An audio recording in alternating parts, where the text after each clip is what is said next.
Hello, everyone. Walk Hill Bethelite here. And I want to talk a little bit about how to handle nosy ass Jehovah's Witness family members. We all have, just about all of us, I can guarantee, have Jehovah's Witness relatives that do not talk to us. They don't speak to us, or if they do, it's seldom that we ever hear from them.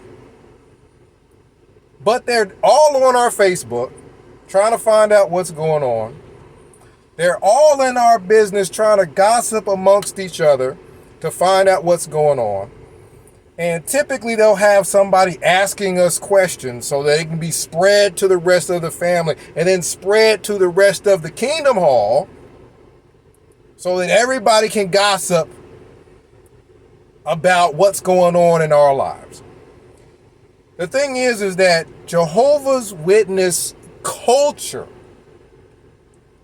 being nosy, being a busybody, is tied up in Jehovah's Witness culture. There's never a time where you walk into the Kingdom Hall and feel like your business is yours. What you went to go watch over the weekend at the theater, you don't feel like that's your business, because if you speak out about what you watched, somebody might get offended, somebody might get upset. There's times where people are probably looking over their shoulder if they want to go to, I don't know, a casino, or if they want to go into a bar. Because as a Jehovah's Witness, there is no such thing as your personal business.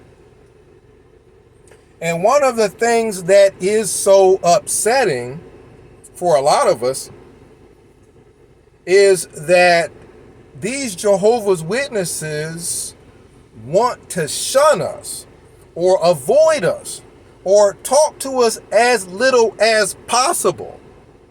But they're so damn nosy that they want to know as much as possible about our personal business and about our life. They want to talk to us as little as possible, but get in our business as much as possible. All of us, just about, unless that's Bernie. That's Bernie back there barking. That little Bernie. Y'all can't hardly see him because it's dark in here. I think there was a gnat back there and Bernie was at war with it. But all of us, for the most part, have got Jehovah's Witness family members that they don't want to talk to us, but they want to be all in the Kool-Aid, not knowing the flavor, if that's the same. So how do we deal with that frustration? The irritant of like some strange Facebook account with no history asking to be a friend on your Facebook account because it's some Jehovah's Witness trying to spy. How do we deal with the frustration? Well, I think it's going to be different for everybody depending on your circumstances. Some people still live in an area where all the Jehovah's Witnesses know them. Some people still live in the same, what would be called territory, as the congregation they used to attend. Well, if that's the case, then every time you go to Walmart or every time you go to the gas station, you probably got Jehovah's Witnesses staring, pointing, looking. If you're in a relationship, they want to know who you're with. They want to know if that person has kids. They want to know if that they want to know everything that's going on. And the gnat that Bernie was attacking just landed on my head. And I think one of the key things that I did was move away. I moved away from Ohio, where I was from, where I knew pretty much every JW, and they, for the most part, all knew me. And I got out of the environment and went to a different state. I've been to several different states. And each time there was a feeling of relief where I can go anywhere and the Jehovah's Witnesses are not all up in my business. And if you're able to do that, that's good. But what if you're not able to do that? What if you're not able to physically move away from Jehovah's Witnesses? Well, in that case, there's something called information control. And that is entirely up to you. You can choose not to put anything out there via social media or what have you, and essentially just go dark and not talk about your business at all. And I'm talking family members that actually do talk to you, but they also talk to the family members that are in the cult. I'm talking not giving them any details on what's going on in your life and what's going on with your business. Because, hey, if they want to shun, they want to shun. Right? Let them shun. Do a real, truthful shunning. Shunning does not involve getting all up in our business. If you're wanting to shun, go yo behind all the way on the other side of the barn, and I'm going to go on this side of the barn. Don't be peeking in on my side to see what I'm doing. That's not what shunning is. But Jehovah's Witnesses, that culture, they're so nosy, they can't even shun right. They got to be up in your business. So what's worked for me is A, moving away, and B, information control.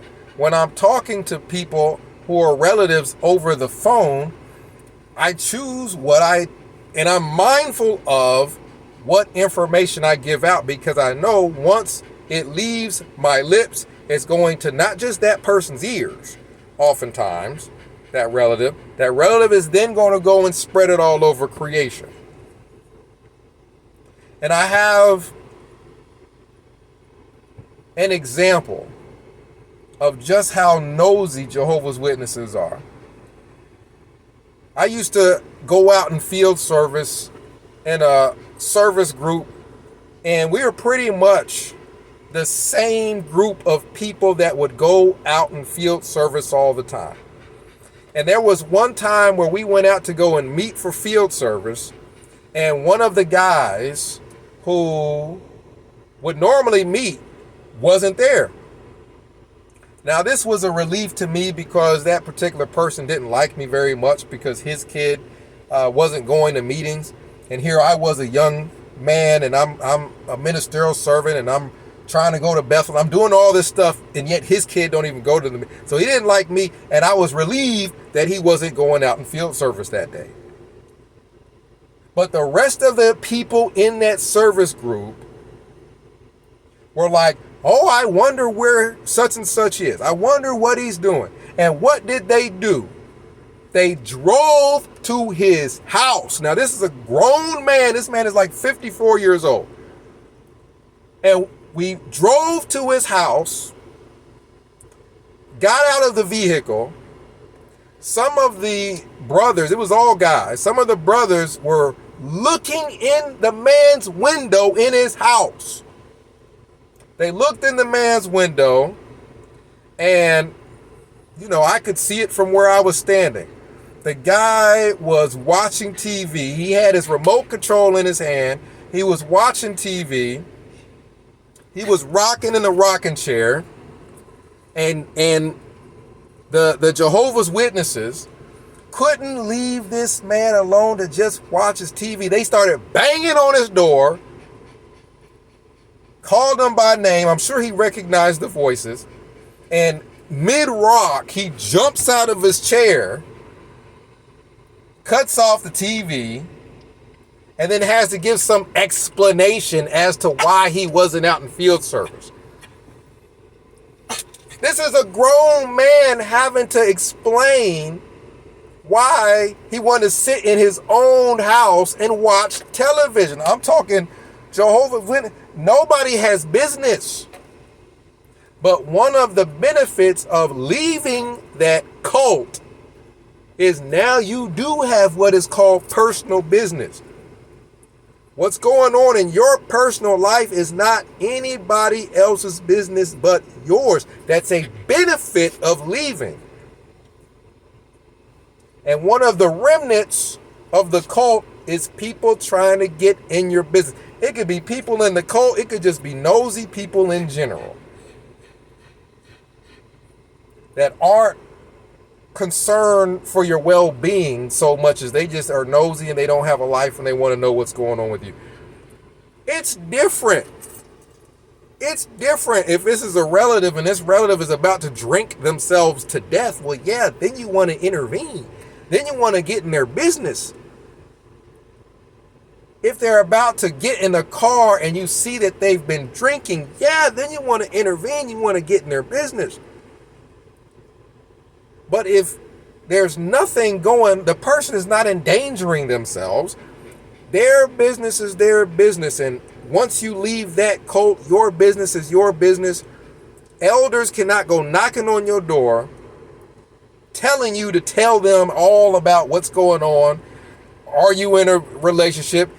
Do y'all live together? Have y'all had sex? None of that is their business. None of it.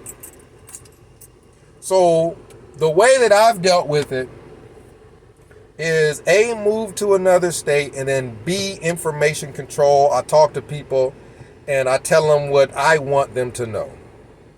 No more than that. And the Jehovah's Witnesses, they you know, the ones that are shunning, one of the benefits of that is they are out of your life and they are out of your business, and good riddance. Good riddance. I'm glad that to a certain extent the shunning is a good thing, because Jehovah's Witnesses in general are some weird ass people, and just them being in your family, they're still weird as hell. So them being in a situation where they're trying to be away from you, that's good. That's a good thing. Typically, you don't want to be around weird people. So they just gave you an excuse also to not be around them. Them being in a cult gives you an excuse not to be around these weird people that have no life. So this is how I view it. I view it as once we leave the cult, and this goes for XJWs also. I understand that once you leave the cult, sometimes your entire life is the people that you meet online, and we want to know everything about once you leave the cult, all that abnormal nosiness goes along with it. So comment down below, let me know what you think, but I think it's a good thing. The shunning is a good thing. Get rid of those nosy, weird ass relatives. There's something's wrong with, if they're in the cult of Jehovah's Witnesses, there's something wrong with them. Oftentimes, if you have a lot of cult members that are Jehovah's Witnesses, there ain't just something wrong with them. There's some mental illness going through the whole goddamn family. So you want to, let's just be real. Let's just be 100% real. Those people weigh you down anyway. You don't want to be, you want to drop those people off in your family, the weird ass people, you want to drop them off at the mental health asylum, but you can't. But you can drop them off at the Kingdom Hall of Jehovah's Witnesses and they'll fit in very well. And then you can ride off in the sunset and not have to worry about oddball, weird, or stupid. Some of them are just dumb people. And you can fill your social circle with people who are a little bit more intelligent than Jehovah's Witnesses, more fun than Jehovah's Witnesses. So let them really shun and stay out of our business and stay away from us in good riddance. I think that we should all shun weird people who have, I could go on for days about how I feel about Jehovah's Witnesses and how I'm glad that they shun so they can stay the hell away from me. 937-789-4029. I've been kind of busy. Me and Serenity do a lot of things together. We have fun. So I've been kind of busy. Haven't been able to answer phone and things like that. But X-Wall Kill Bethelite signing out.